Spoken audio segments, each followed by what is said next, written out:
La salle de conférence du port autonome de Pointe-Noire vient d'abriter les travaux de l'Assemblée générale élective du parti Mouvement des jeunes présidentiels, Fédération de Pointe-Noire.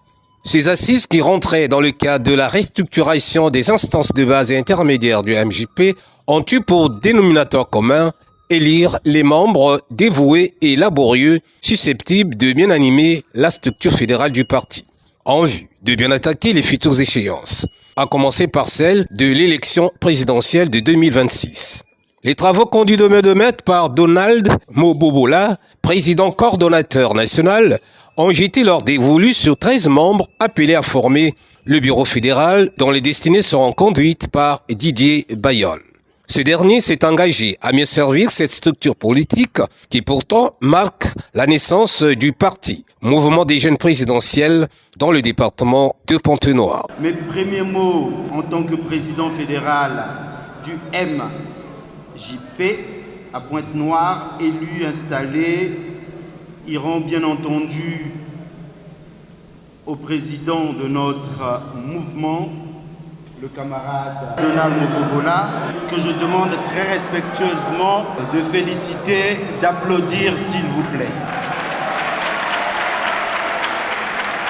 Pour la maestria avec laquelle il aurait dirigé les travaux et nos salutations face à votre implication personnelle pour la réussite de notre engagement à tous. La bonne tenue de cette Assemblée générale élective a fortement gagné l'esprit du président coordonnateur national.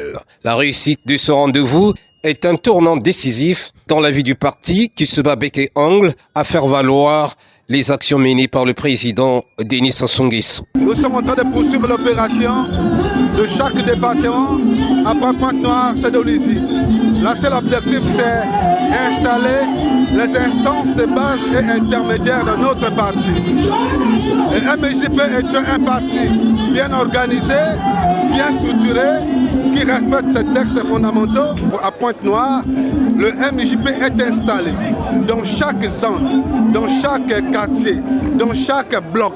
Et nous pouvons nous rassurer que voilà, aux prochaines élections de 2026, le président de la République pourra passer à jambes bien alignées parce qu'il a sa jeunesse avec lui. Cette campagne de restructuration du parti se poursuivra dans tous les départements du pays.